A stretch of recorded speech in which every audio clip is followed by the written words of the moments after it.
तमा एकड़ा जण ताज़ा थी बदो नारे तकबीर छो भला सफ़ा मायूस लगा वेठा आयो सुभाणे का टैक्स थोड़े पियो दो नारे तकबीर हथ मत भैया तवज्जो कयो नारे रिसालत नारे तहकीक नारे हैदरी नारे पीर हजरत अल्लामा साईं मोहम्मद आलम नईम साहब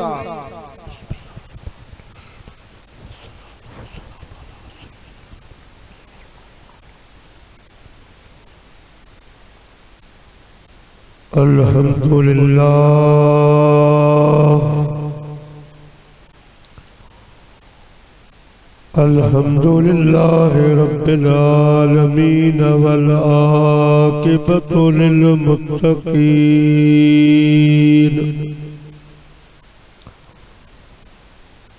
वस्सलातु वस्सलामु अला सय्यिदिल अंबिया वल मुरसलीन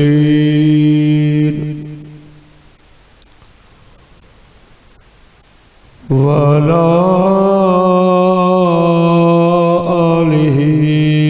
अज़वाजिही व असहाबिही व उलमाए उम्मतिही व सुलहाए मिल्लतिही अजमाईन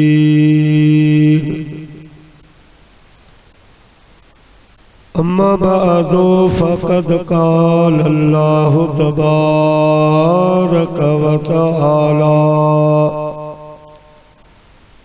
फिल क़ुरआनिल मजीद वल फ़ुरक़ानिल हमीद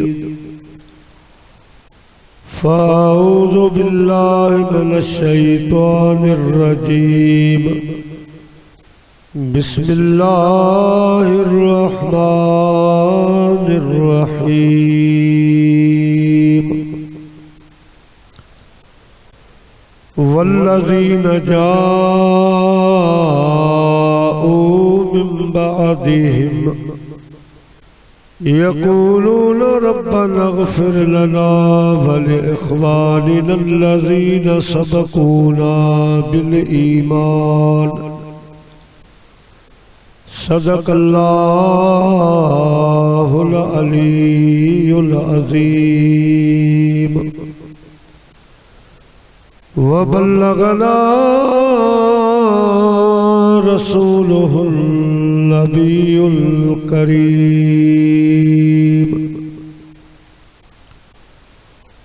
मारू मिट मनी रजा सभई मो सरदार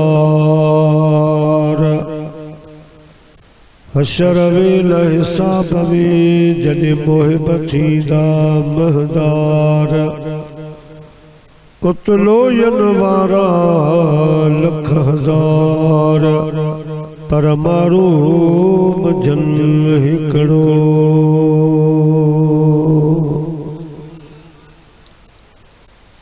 हमदई सलात खां बाद काबिल तकरीम ज़ी वकार उलमा इकराम व हुफ़ाज़ इकराम मुअज़्ज़िज़ मेहमानान गिरामी ए मुझा प्यारा बुजुर्गो दोस्तों भाई अल्हम्दुलिल्लाह हर साल जिया इन साल अल्लाह पाक जे भलारे बानी हाफ़िज़ कुरान हाफ़िज़ जे उस्ताद क़िबला साईं हाफ़िज़ अताउर रहमान अल मारूफ हाफ़िज़ अलहलनू चन्ना साहिब रहमतुल्लाहि ताला अलैहि जो सालियानो उर्स मुबारक काबिल तकरीम बिरादरम क़िबला सही अलहाज से हाफ़िज़ अब्दुल मालिक चन्ना साहब दामत बरकात मुल आलिया जन ऐं संदस घर भातिन जे तरफ़ पीर तरीक़त राहबर शरीयत क़िबला साईं पीर करीम दाद सानी मद्दज़िल्लहुल आली जे सदारत में जारी ऐं सारी आहे। टाइम काफ़ी गुज़री चुको आहे।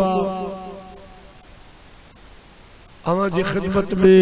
असांजे हरदिल अज़ीज़ खतीब आले सुन्नत बिरादरम मुफ्ती हाफ़िज़ शाह नवाज़ बुगियो साहब जन मुख़्तसर ऐं जामे ख़िताब फरमायो। मूं चंद कलिमात ईसाल सवाब जे सिलसिले में अवां जी ख़िदमत में तिलावत कया, पर इश्तिहार में लिखियल आहे उर्स मुबारक मौज़ू आहे मेराज शरीफ। मेराज शरीफ ते ॻाल्हि काफ़ी कुछ हिन महीने में आलिमन सगुरन ॻाल्हायो। मूं एहसान वाण में बिरादरम अलहाज साईं हाफ़िज़ रांझण जी यारी शरीफ में हिकिड़ो मज़मून मेराज जो खयो, उनखे मूं विच ते छॾियो ऐं मूं चयो त हितां खां पोइ इंशाअल्लाह नौकरी में साईं हाफ़िज़ अब्दुल मालिक जन वटि बयान कंदुसि। सो सिर्फ मुख़्तसर पूरो करे पोइ ते ईंदासीं। हिक ताईं दुआ ख़ैर थिए। मेराज शरीफ जो मूं ते हिकिड़ो सबब बयान कयो त अल्लाह साईं पंहिंजे महबूब खे मेराज छो करायो। इहो सबब ॿुधाइबो, पर इन खां अॻु में साईं करीमन फरमायो ज़य्यनू मजालिसकुम बिस्सलाह। मोमिनो मुसलमानो जॾहिं अहिड़ा प्रोग्राम कयो त उन्हनि खे मुंहिंजी सलात सां सींगारे वेठो। अचो त वॾा जवान नंढा सभु गॾिजी अहिड़ी सलात मदीने जे साईं ॾे मोकिलियो जेका सलात असां तव्हांजे अॼोके हिन बाबरकत प्रोग्राम जो सींगार बणिजी पवे। चओ सल्लल्लाहु अलैका या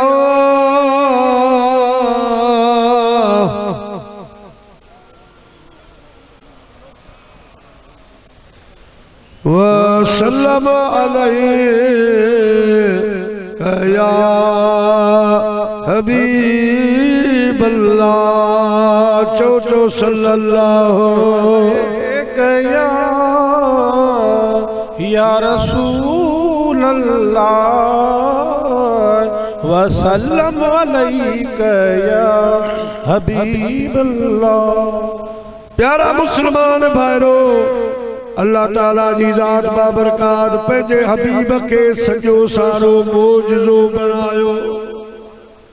वरफाना लक ज़िक्रक। अल्लाह पाक तो फरमा मुझा हबीब असां तव्हांजे ज़िक्र खे बुलंद फरमायो आ। वमा अरसलनाक इल्ला रहमतल लिल आलमीन। इन्नल्लाह व मलाइकतहु युसल्लूना अलन नबी। मुझा महबूब मां रब अवांजे मथां सलात थो मोकिलियो। मुझा सारा मलाइक अलगर्ज अल्लाह पाक पंहिंजे हबीब के वॾा वॾा शान मकाम अता फरमाया, पर ॿिया नबी मौजज़ा खणी आया। अल्लाह जो महबूब मथे पाक जे ज़ुल्फन खां वठी पेरन जे नोहन मुबारकन ताईं सॼो मौजज़ो बणिजी आयो।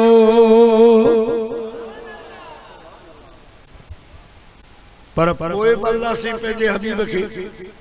मेराज शरीफ करायो। सोच अजला उलमा इकराम फरमान था जियं त अल्लाह जो महबूब असल नूर आ, वो मुझो महबूब रसूल आ।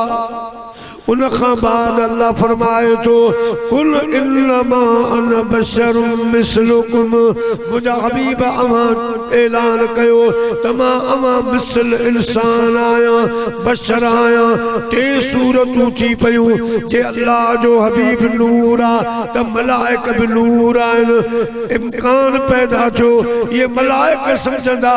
असां नूर, मदीने जो साईं नूर, सब बराबर आहियूं। असां जहिड़ो आहे जे अल्लाह जो हबीब रसूल आहे त हिकिड़ो रसूल कोन्हे 1.25 लख ॿिया बि रसूल आहिनि पोइ इम्कान पैदा थियो त रसूल सम्झंदा असां बि रसूल आहियूं आमिना जो लाल बि रसूल आहे असीं पाण में बराबरि आहियूं वरी जेकॾहिं मुंहिंजा प्यारा कुल इन्नमा अना बशरुम मिसलुकुम ते गौर था कयूं त साॻियो इम्कान पैदा थो थिए त इंसान चवंदा त असां जहिड़ो आहे असां वांगे आहे अल्लाह ताला जी ज़ात बाबरकात फरमायो जिब्राईल मां इरादो कयो आहे त मां पंहिंजे हबीब खे अञा हिकिड़ो अहिड़ो शान अता फरमायां अहिड़ो मौजज़ो अता फरमायां जो पंहिंजे हबीब खे अर्श फर्श जो घोट बनायां नूरी सवारी ते सवार कयां नूरी जंज खां इस्तक़बाल करायां ऐं नूर जा कपड़ा पाराए नूर जो पटको बदराए नूर जूं नालैनूं पाराए उन शान शौकत सां दुनिया मां पंहिंजे हबीब खे घुरायां जो ॾिसण वारा सभु दंग रहिजी वञनि ऐं ॾिसनि पढ़नि ॿुधनि त हीअं चवण ते मजबूर थी पवनि ऐं चवनि त सोना शान तुंहिंजो शाही शरफ थियो सोना शान तुंहिंजो शाही शरफ थियो गाए थका न पूरो हरफ थियो सोना शान तुंहिंजो सोना शान तुंहिंजो शाही शरफ थियो गाए गाए थका न पूरो हरफ थियो सोना शान तुंहिंजो अल्लाह पाक फैसलो फरमायो जिब्राईल जी मुंहिंजा रब जलील ज़मीन जे तख़्ते ते लही वञ अॼु 27 रात रजब जी आहे वञी इंसाननि खे निंड कराया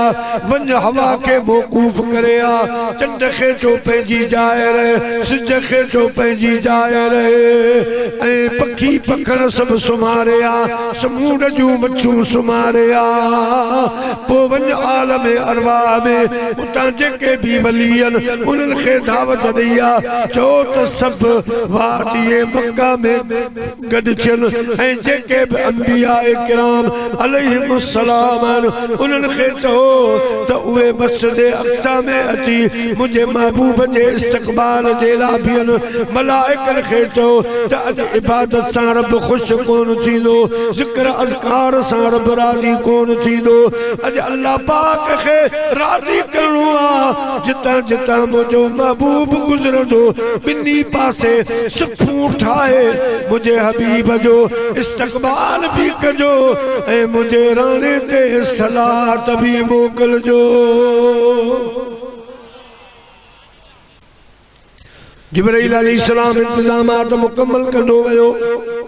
जी मुंहिंजा रब जलील हाणे छा हुक्म आहे अल्लाह ताला जी ज़ात बाबरकात फरमायो दुनिया में रवाज आहे जॾहिं बि कंहिंजे शहर में को वॾो हाकिम ईंदो आहे बादशाह वज़ीर वज़ीर आला ईंदा आहिनि त पोइ उहे चौकनि ते रोडनि ते अहिड़ा बैनर लॻाईंदा आहिनि उन्हनि ते अहलन वसहलन मरहबा लिखंदा आहिनि फिलाने खे असां नौकरी शहर में अचण ते भली कार था चऊं जिब्राईल तव्हां बि जन्नतुल फिरदौस जा नूर जो कपड़ो खणी उनमां नूर जा बैनर बनाए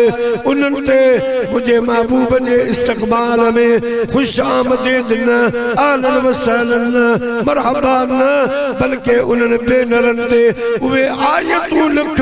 जेके मां पंहिंजे पुनल मोहम्मद जी शान में चयूं आहिनि सुभान अल्लाह नारे तकबीर नारे रिसालत नारे तहकीक नारे हैदरी नारे पीर उलमाए अहले सुन्नत प्यारा मुसलमान भाइयों जिब्राईल अलैहिस्सलाम बैनर बनाया पहिरियों बैनर मस्जिद अक्सा के दरवाजे ते लगो उन ते लिखया सुभान अल्लज़ी असरा बि अब्दिही लैलम मिनल मस्जिदिल हराम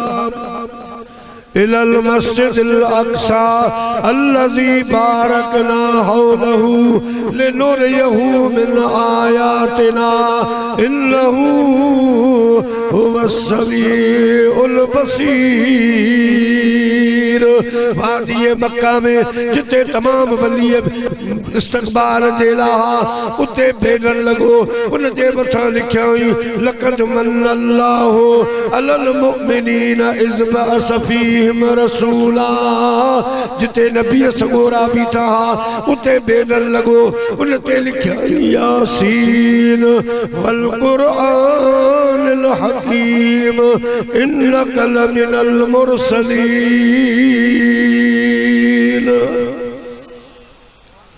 पेरे आसमान के दरवाजे ते बेलन लगो उन जे मथा लिखिया लक़द जाअकुम रसूलुम मिन अनफुसिकुम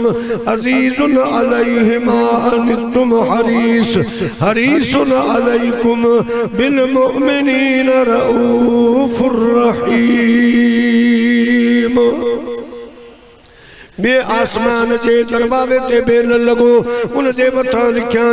कद जाअकुम मिनल्लाह नूरुन व किताबुम मुबीन। के आसमान के दरवाजे ते बेलन लगाई उन जे मथा लिखिया या अय्युहन नास कद जाअकुम बुरहानुम मिन रब्बिकुम व अनज़लना इलैकुम नूरम मुबीना। सुभान अल्लाह सुभान अल्लाह। नारे तकबीर, नारे रिसालत, नारे तहकीक, नारे हैदरी, नारे पीर।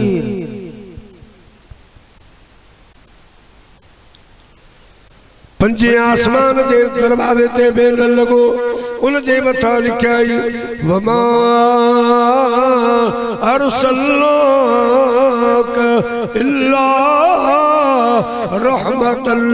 लिल आलमीन। छह आसमान के दरवाजे ते बेलन लगो उन जे मथा लिखिया या अय्युहन नबी इन्ना अरसलनाका शाहिदन व मुबश्शिरन व नज़ीरा वदाइयन इलल्लाहि बिइज़्निही वसिराजम मुनीरा। मुजादी दोस्तों बुजुर्गो सत्ते आसमान के दरवाजे ते बेलन लगो उन जे मथा लिखियो हो व इन्नका लअला खुलुकिन अज़ीम। बिस्तर जे दरवाजन जे मथा गोल दायरन में जिब्रील आयात मुक़त्तआत लिखियो जेके अल्लाह जे रसूल जे दरमियान में राज़ो न्याज़ जूं ॻाल्हियूं हुयूं। किथे लिखिया अलिफ लाम मीम, किथे लिखिया अलिफ लाम मीम रा, किथे अलिफ लाम रा, किथे अलिफ लाम मीम साद, किथे काफ हा या ऐन साद, किथे हामीम ऐन सीन काफ, किथे तासीन, किथे तासीन मीम, किथे यासीन, किथे स्वाद, किथे काफ, किथे नून। मुझा प्यारा दोस्तों बुजुर्गो ये रात जूं ॻाल्हियूं जन्नत जे दरवाज़न ते लिखी वयूं। अल्लाह पाक फरमायो जिब्रील हाणे मुझे महबूब के नूर जी सवारी ते सवार करे ऐ इस्तक़बाल कराई दो अच अर्श फर्श जो घोट बनाए मुझे महबूब के वादिए मक्का में आन। जने वादिए मक्का में मुझो हबीबी दो दुनिया बुधदी वलिया दिसदा दुनिया में बयान कंदा त अमा था समझो त बशरा पर मुझो हबीब बशर नाहे असल में नूर आहे। सुभान अल्लाह सुभान अल्लाह सुभान अल्लाह। जै वक्त में मुझो महबूब मस्जिद अक्सा ते ऐ मुझे हबीब जो शान मुझा नबी ॾिसन ऐ हिक ॿिए खे चवन बल्कि मुझो महबूब उन्हनि खे बरकातू नमाज नफल पढ़ाए। जिते मुझे हबीब जा कदम हुजन उते सवा लख नबियन जा सिर झुकियल हुजन। वो मुझे महबूब करीम सल्लल्लाहु अलैहि वसल्लम जिला चवन त असां समझो त रसूल असां वांगे पर न असां वांगे न आहे खल्क से औलिया औलिया से रसूल और रसूलों से आला हमारा नबी सारा नबी ये चवन ऐ जने मुझो हबीब मलाइकन खां गुजरे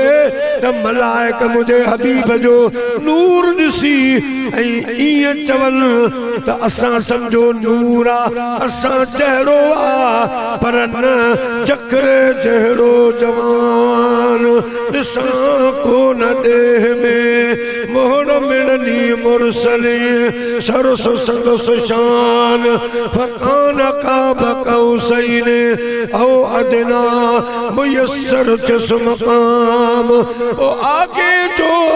एहसान जय हाथी मेरे महरो सुभान अल्लाह सल्लल्लाहु अलैहि या रसूल अल्लाह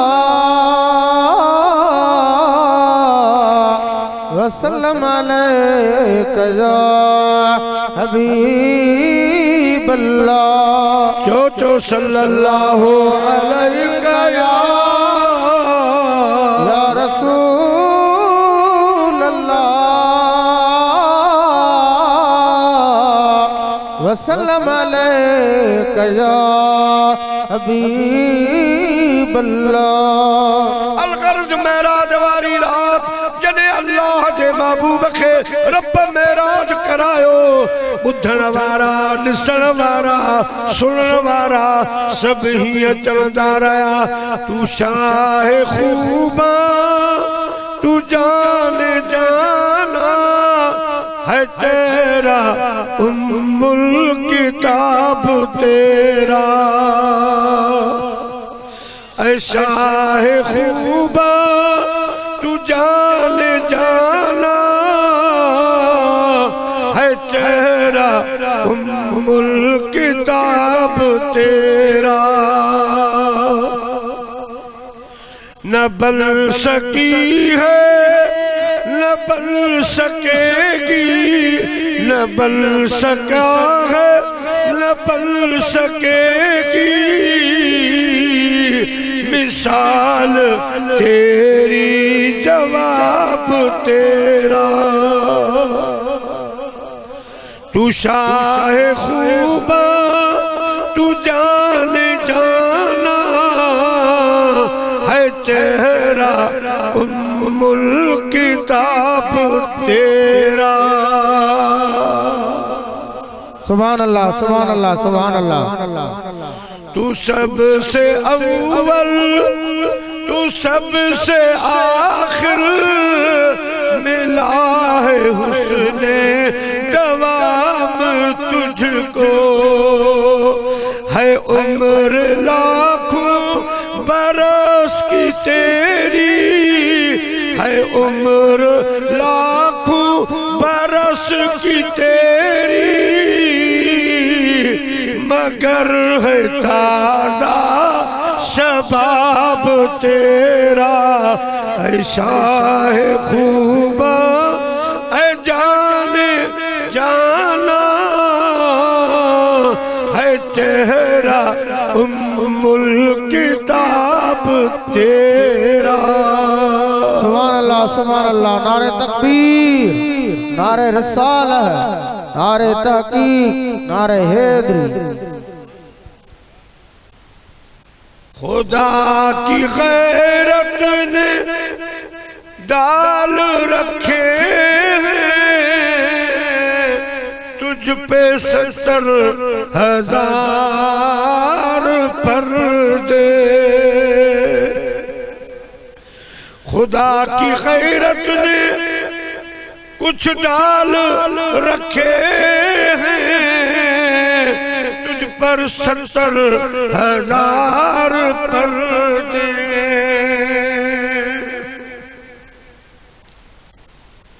जहां में बन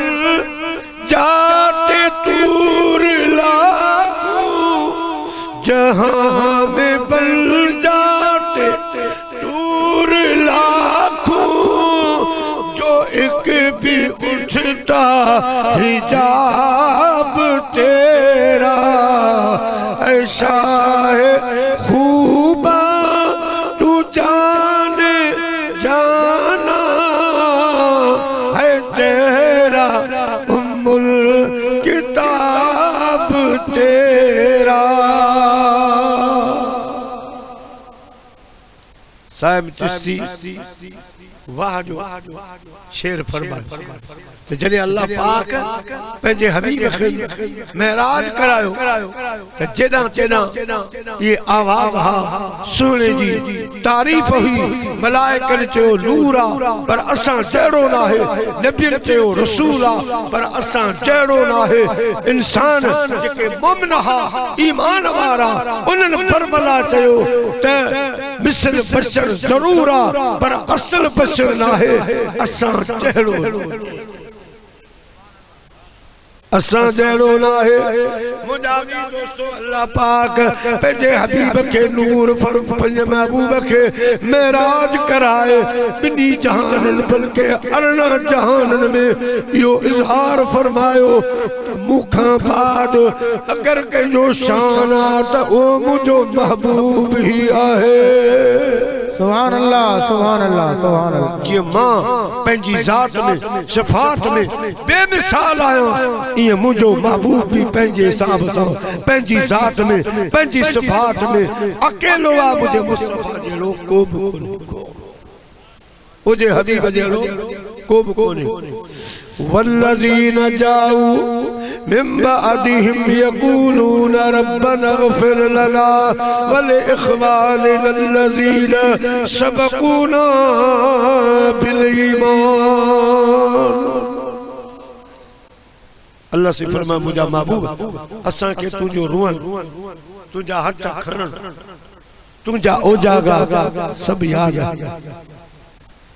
मुखे मालूम आ तोखे पंहिंजी उम्मत जी बख़्शिश जो केतिरो फिक्र। दुनिया में आया 12 रबीउल अव्वल सब खां अॻ में असां गुनाहगारनि जे लाइ सजदो फरमायो, असां जी बख़्शिश जे लाइ दुआ घुरियो। पिटाई साहब तो फरमाए त रात जा पियो नातर खां घुरियाई लात अञा पईया रात अदा अहिड़ी नात अॻ न घुरी कंहिं में धरे। 1.25 लख नबी आया पर जेड़ी उम्मत जे लाइ दुआ असां तुंहिंजो हबीब घुरी 1.25 लख नबी दुआ घुरी सघिया पंहिंजी उम्मत जे लाइ। ईद ई दुआ मुझा प्यारा हर नमाज खां पुछां रात में तहज्जुद जे पुछां अवाबीन जे नफलन पुछां इशराक जे नफलन जे पुछां। मुझा जी दोस्तो अल्लाह जा महबूब रोईदा रहा दुआ घुरदा रहा ऐं अर्ज़ कंदा रहा ऐ परवरदिगार है ये मुर्ज़गार इनको माफ़ी दे न कर इनकी खताओं को शुमार इनको माफ़ी दे। अम्मा आयशा सिद्दीक़ा रज़ी अल्लाह ताला अन्हा फरमाए थी त 15 रात शबान जी मुंहिंजा महबूब मूं वटि विया हुजरे में। आधी रात जो मुंहिंजी अख खुली ॾिसां त साईं करीम बिस्तरे ते मौजूद न। मूंखे इहो गुमान थियो त शायदि ॿिए हरम पाक ॾे हलिया था पर ॿाहिरि जो न्यारियां साम्हूं जन्नतुल बकी में मुंहिंजी नज़र पई त मुंहिंजा महबूब बीठा आहिनि पर हथ आसमान ॾे दुआ पिया घुरनि। मां वयुसि वनी पुछा बीठस जने मुझे महबूब दुआ खत्म कई पान फरमायो मोमिनन जी मां तोखे यो गुमान छो शायद मां बिए हरम दे वयो आया न मां सुतो पयो होस जिब्रील जागायो अर्ज की सुनो रब मोकलियो आ अज 15 रात शोबान जी आ मुझो इरादो आ त मां मिठा तुजी उम्मत जा एतरा गुनाहगार बख्शिया जितरा अरब कबीलन में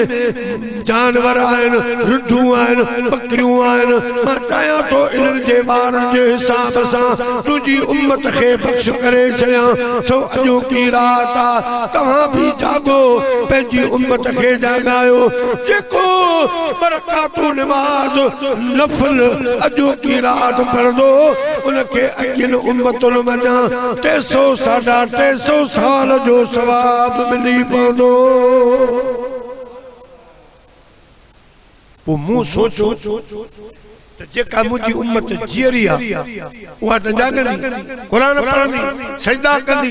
जिक्र कंदी जेके गुजारे विया उहे त हिन रात खां महरूम थी विया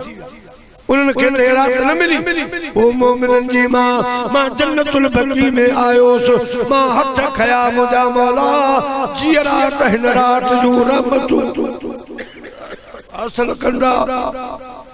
जियरी उम्मत नमाज़ूं पढ़ंदी कुरान जी तिलावत कंदी नफल ज़िक्र अज़कार कंदा हे जेके कब्रिस्तान वारन आहिनि ऐ अल्लाह पाक इन्हनि जे लाइ मां हली आयो आहियां त उहा मुंहिंजी मरहूमा उम्मत जेका हिन रात खे हासिल करे न सघी आ हिन रात खे ॾिसी कोन सघिया मुंहिंजा मालिक हिन रात जे फ्यूज़ो बरक़ात जे सदके मुंहिंजनि हथनि जे सदके अॼो की रात जे सदके जेका मुंहिंजी उम्मत गुज़ारे वई आ उन्हनि खे माफ़ फरमा सुभान अल्लाह सुभान अल्लाह सुभान अल्लाह मोहम्मद जो रो रो के दुआ मांगते हैं मोहम्मद जो रो रो के दुआ मांगते हैं खुदा जाने खुदा से क्या मांगते हैं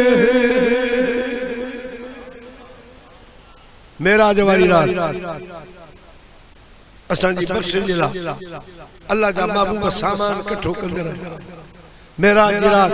70 आसमान में गुजरिया किथे मलाइक रुकू में किथे सजदे में किथे कयाम में अल्लाह जे हबीब जे अखियुनि में लुढ़क अची विया अल्लाह से फरमा मुंहिंजा हबीब अज त खुशी जी रात आ रो था अर्ज़ कयो साईं तुंहिंजे मलाइक मुंहिंजी उम्मत खे इबादत में मारे विया अॻियूं उम्मतूं मुंहिंजी उम्मत खे इबादत में मारे वयूं मुंहिंजी उम्मत जी उमरी थोरड़ी आ छा कंदा अल्लाह पाक फरमायो मुंहिंजा महबूब इन्ना अनज़लना हो फी लैलतुल क़द्र वमा अदराक मा लैलतुल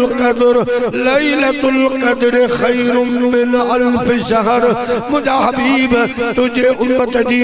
उम्र भली थोरड़ी आ पर मां उन्हनि खे अहिड़ियूं रातूं ॾिनियूं आहिनि अहिड़ा ज़िक्र ॾेई छॾिया आहिनि अहिड़ा मां वज़ाइफ़ ॾेई छॾिया आहिनि अहिड़ियूं रातूं अहिड़ा ॾींहं सोना सिर्फ़ शबे क़द्र वारो जागो कंदा हिननि मलाइकनि जूं ये हज़ारों सालनि जूं इबादतूं हिकिड़े पासे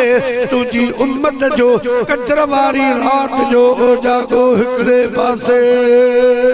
सुभान अल्लाह सुभान अल्लाह सुभान अल्लाह सुभान अल्लाह जिब्रील अलैहिस्सलाम के जने अल्लाह से पैदा फरमायो पंहिंजी सूरत ॾिसी शुक्रानो जो नफ़ल पढ़ी पर उन नफ़ल में 1200 साल 1200 साल जो नफल हज़रत जिब्रील अदा कयो सलाम वारे अल्लाह जी बारगाह में यो ख्याल आई त हेड़ो नफल को बि कोन पढ़ी सघंदो रब करीम फरमायो जिब्रील भलो आ तुंहिंजो नफल 1200 साला नफल आ पर याद रखदा आखिर ज़मान मुंहिंजो महबूब अची रहियो आ मां मुंहिंजे हबीब खे उम्मत ॾिनी आ उम्र उन्हनि जी थोरड़ी आ इबादतूं कंदा उन में तकड़ कंदा जल्दी वारा सजदा जल्दी वारा रुकू हूंदा मगर याद रख जिब्राइल क़यामत जे ॾियारे जॾहिं नफ़ल तोड़िया वेंदा नफ़लन जो वज़न थींदो त तुंहिंजे 1200 साल नफ़ल खे मुंहिंजे महबूब जे ग़ुलाम जो तकड़ वारो नफ़ल वज़न में मारियो बीठो हूंदो सोने हबीब जी मेरा जिरात जॾहिं सवारी ते साईं सवार ते छा त साईं जे अखियुनि में लुड़क अची अल्लाह पाक फरमायो मुंहिंजा महबूब रो था अॼु त ख़ुशी जी रात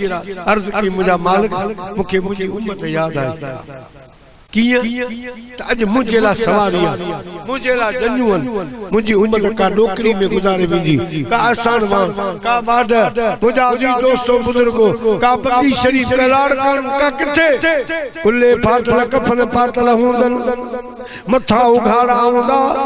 पैर उघाड़ा हुंदा सितारे टूट जाएंगे ज़मीन पर ज़लज़ला होगा मोहम्मद तख्त पर होंगे अदालत पर खुदा होगा पिटाई साहब ने फरमाया संग पसी सरही न थी अदम तपरी पैजो नकल इन दर मथे दादलियूं रूह जूं रत वञल पोहिता मारो चल अदा कई लोधे कजूं सल्लल्लाहु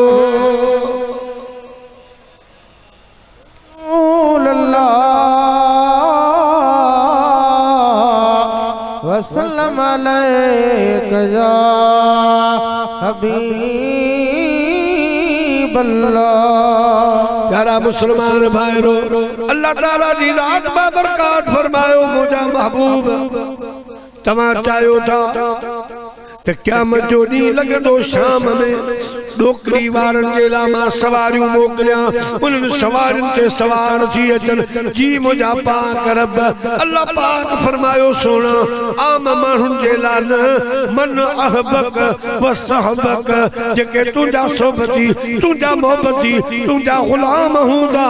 कब्रनि मां पोइ उथंदा अॻ में सवारियूं मौजूद हूंदियूं बारो चा ॿिया भी घणा अदम जो फुनूसर सबिन चांगे ते चढ़ी करे कदो भर विलिहन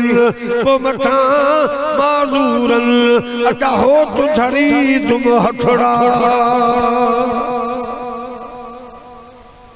असा के रब महबूब जी बख्शिश जो वडो सामान अता फरमाए सुभान अल्लाह ता तुम त 100 गुना माफ 100 नेकी च मिलन 100 दर्जात बुलंद सुभान अल्लाह व बिहमदी सुभान अल्लाह अल अजीम 100 दफा पर 100 पर खाली सुभान अल्लाह व बिहमदी भी शाम जो पढ़े सुबह जो पढ़ी 100 दफा सुबह जो 100 दफा शाम जो तमा तजुर्बो करे सो अल्लाह बचाइंदो तमा के हेतरी भी तकलीफ कोनी सुभान अल्लाह व बिहमदी यो तो बचा पर जई शख्स हिकड़ी तस्बीह पूरी पढ़ी अल्लाह से उन जे ला जन्नत में वण पैदा फरमाइंदो आ खजी जो वा खजी मुझा प्यारा वडी थी दिया उनजा पन उन जो शाखूं बाहर जुअन पो हर पन या तस्बीह 100 दफा पे पढ़दो आ क़यामत ताईं पढ़दो रहंदो यो सारो सवाब महबूब जे उन उम्मती खे मिलंदो जई 100 दफा या तस्बीह पढ़ी हूंदी बेटा साहब तो फरमाया तवक्कर ढेरों ढेर अदा बिहाई तलवे सला किन बिहाए बस कयो वकर वदी वेर किन घुमदे कयो सैर अदा वखर विकमी वयो पर जेका नमाज हिन महीने में फर्ज थी आज 5 पर मिली हुई पंजा दास्तानी थी वई तो मुसलो को लेते हो जा मस्जिद घर पंजा नंबर से 45 रब माफ करे गरीब साईं के दुख जो अल्लाह से कर मुजा बहु हाथ खुश थी अर्ज की सुना थोड़ी ऊंची वई पंज थी वई 45 वई ये मुझे उम्मत जो नुकसान रब फरमायो मुजा हबीब असा तो सा हिसाब देखो कई मिल्लदुल अर्श इला तहतुस्सरा कुल्लुहुम यतलुबून रिदाई व अना अतलुबु रिदाक या मुहम्मद रज़ाए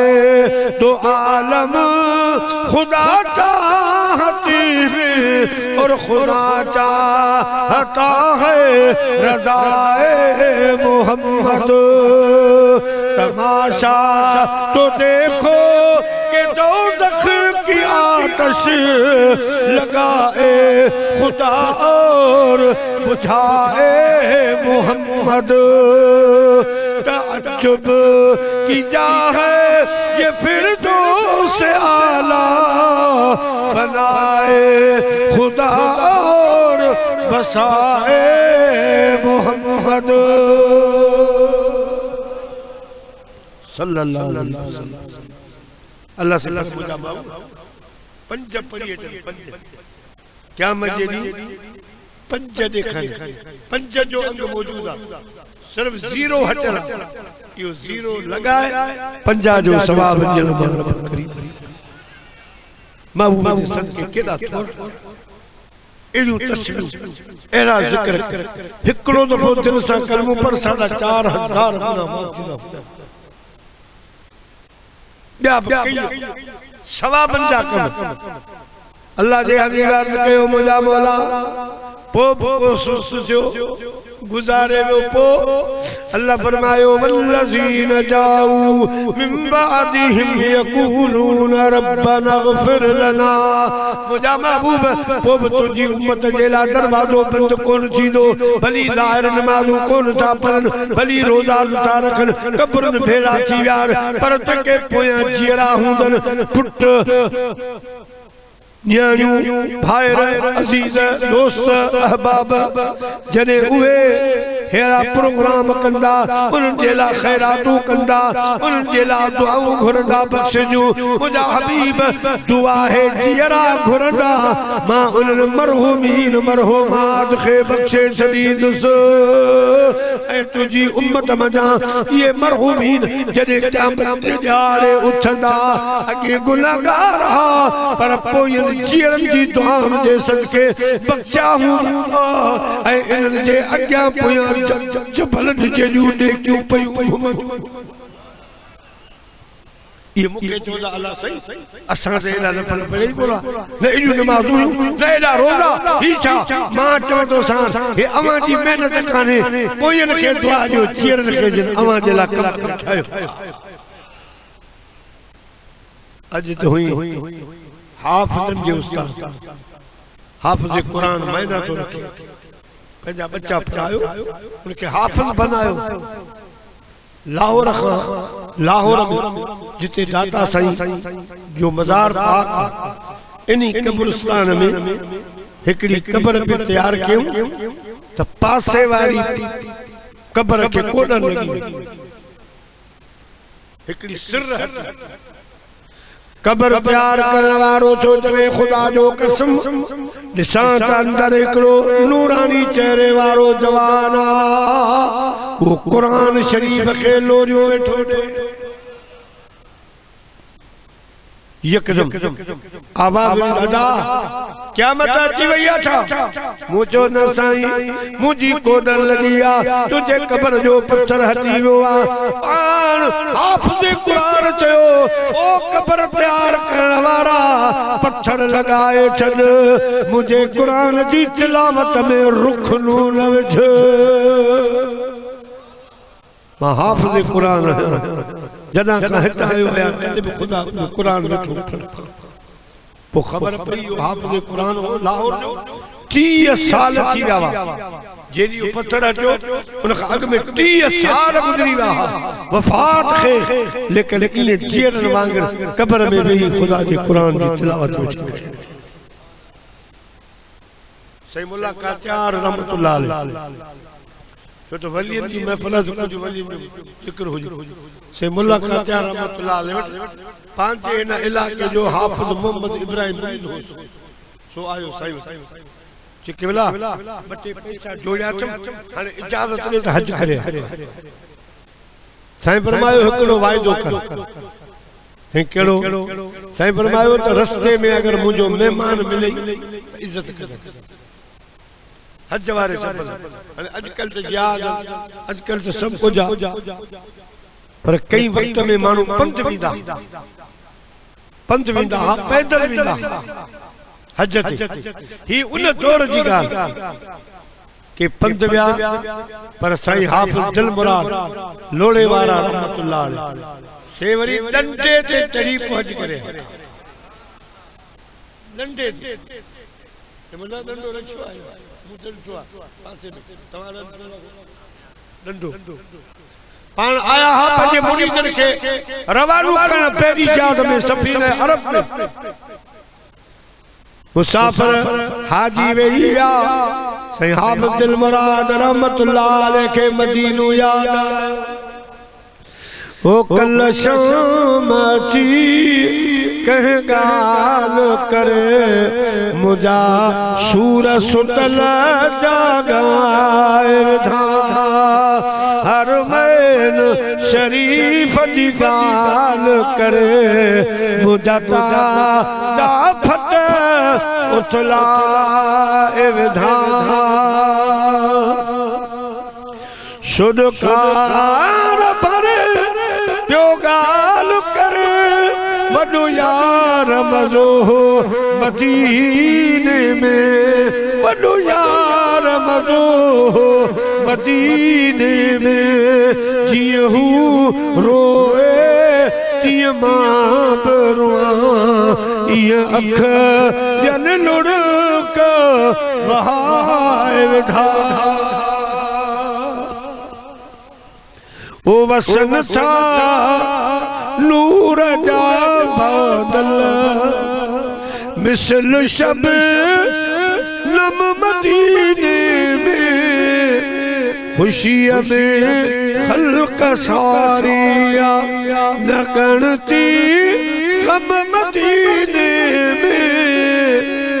फसल था नूर जा बादल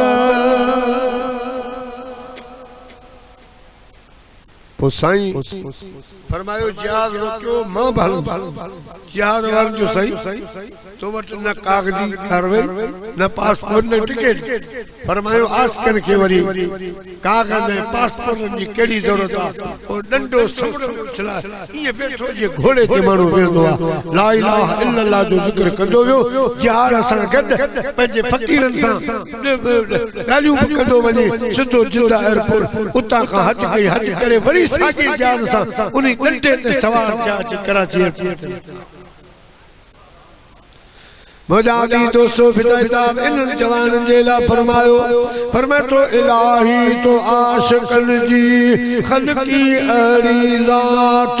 के भी हन बाटन ते के जागन सारी रात वो फिर फुटे फिर भात बनी मेलो कन मोहम्मद सी प्यारा मुसलमान भाईरो हानी साईं हाफिज मोहम्मद इब्राहिम साईं मुलाकात रहमतुल्लाह